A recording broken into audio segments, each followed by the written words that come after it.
Welcome to the 7th in my series of musings on my all-time favourite science fiction novels. I hope you're enjoying them as much as I'm enjoying revisiting these books.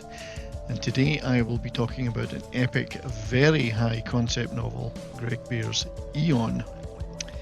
This is a detailed, hard science fiction tale of artificial universes, interdimensional travel, advanced human and alien technology, and many other deep themes. Now, when I first read this book on release, I wasn't really sure I understood what was going on, so I read it again, and I still wasn't sure I understood it, but on the third reading I started to get it, and subsequent readings over the years have been extremely rewarding. It truly is, for me, a landmark in science fiction. As always, a quick spoiler warning.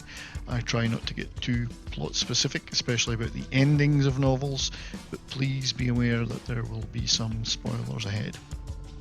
And if you like this video, then please check out my other videos on science fiction novels and my other content. And please hit subscribe and click the bell for notifications. So this is the most recent in terms of writing of the books I've reviewed in this series so far. And unlike many of the legendary authors in those previous videos, EON author Greg Bear is, at age 69, still very much with us, and very much active, thankfully. He's written over 50 novels, many of which are amongst my favourites, and there's always with him an incredibly deep level of scientific detail and a huge imagination. And one lovely bit of trivia about him is that he was one of the founders of his hometown San Diego Comic-Con, which of course became absolutely huge. EON was first published in 1985, and it eventually became the first in a series of books called The Way. Set in the early 21st century, this novel, like many others written in that era, it still pictures a future where the Soviet Union exists, and given this is a novel of alternate universes, who knows, perhaps that is true somewhere. NATO and the Soviet Union are on the brink of war, and the destruction of planet Earth is a distinct possibility. So into this fevered atmosphere comes a 290-kilometer long object which enters the solar system after a mysterious energy burst. This object, named the Stone by the Americans and the Potato by the Soviets, enters Earth orbit, and naturally every power on Earth wants a piece of this potential prize.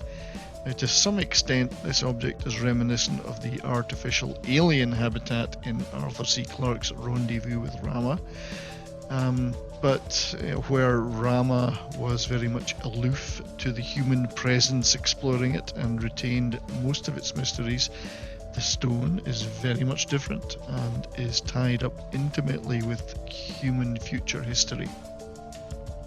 Teams of scientists nominally controlled by a joint UN commission, but really under the control of NATO, explore the artifact, which turns out to be a hollowed out asteroid.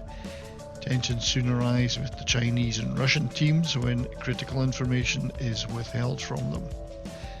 The Stone has 7 chambers, and they are filled with various wonders. These include extensive data files which the exploration teams, including physicist Patricia Vasquez, gain access to, and the shocking information contained within those files includes a record of a nuclear holocaust on Earth in the near future of the explorers, but clearly in the past of the original inhabitants, who called the Stone the Thistledown. So there's a number of questions. I mean, is the Thistledown from the future? Is it from an alternate future? Will this war happen in the present day? And who were the original inhabitants? Some of these questions will soon be answered. However, it is the 7th and final chamber of Thistledown that a truly awe-inspiring discovery is made. Now, the end of the asteroid opens into a sense-defying corridor named The Way, and it's a human-made tunnel that extends seemingly into infinity. and along its axis is a singularity that allows travel down the way. And the original inhabitants, human inhabitants of Thistledown, appear to have travelled down this singularity at some undefined time for unknown reasons. Meanwhile, frustrated at being frozen out of the secrets of Thistledown, the Soviets decide to launch an armed takeover with deadly results, as this triggers the very nuclear war on Earth that was recorded in the archives. Therefore, the war predicted actually happened. Now, the now marooned survivors on Thistledown are left to determine whether to make a home there or to attempt to travel down the way, but soon the intervention of agents of the original, and as it turns out human inhabitants of Thistledown, reveals the full and extent possibilities of the way, which is that you can travel into countless worlds throughout space and time by travelling down it. Now, these original humans, they now live millions of kilometres down the way in a new civilization called the Hexamon. And despite the millennia of evolution and technological advancement of the Hexamon humans, they still have political groupings and intrigues, which Vasquez particularly becomes a part of. And if that wasn't enough to worry about, there is a mysterious but hostile alien civilization named the Yart, or the Jart, and they are attempting to destroy the humans and the way. So this is a story which that's the taste of, which has got a truly colossal scale, with mind-bending physics and bears incredibly detailed technological descriptions of how the way works and how the singularity is used to travel down the way and how gates are opened into new worlds down there. Themes such as parallel universes, time travel, human augmentation, genetic engineering, and the manipulation of space-time are all explored in detail, as well as good old-fashioned human factions and conflict, which seem to have survived the millennia intact. And while the book was widely praised for its breathtaking scope and imagination on release, and quite rightly in my opinion, one valid criticism was that the human characters are not as well fleshed out as they could be, resulting in a rather sterile portrayal of them at times.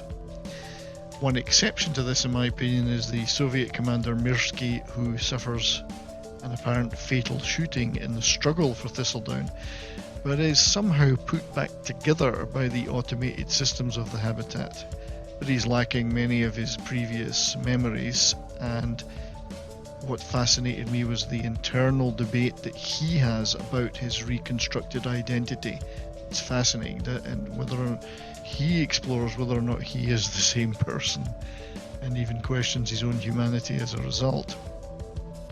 I really did enjoy that part of the characterization. So without giving too much more away about the ending and the events as they unfold, I'd like to sum up that for me this is a masterpiece of hard science fiction. It's a mesmerizing, mind-expanding masterwork about the creation of an alternate universe that breaks down all the barriers of time and space, and it's the consequences of that for future human and alien generations. And I would thoroughly recommend reading it, but be prepared to read it multiple times to truly grasp the scale. And to date, interestingly enough, no feature film or TV series has been developed about EON, but there is a fabulous 2006 conceptual trailer for a theoretical movie, which won a Computer Graphics Society prize. It's by a group called the Shift VFX. And also on YouTube is a video by the Museum of Science Fiction about the construction of their model of the Thistledown. So check those out on YouTube for some great visuals to accompany the book. And that's it for Greg Bear's EON. I would like to thank you for watching. And if you like this video, then please check out my other videos on science fiction novels and my other content. Hit subscribe, click the bell for notifications, and look forward to the next book in this series, which I'm still determining what it's going to be. So that'll be a bit of a surprise. But till then, stay well and don't forget to look to the future.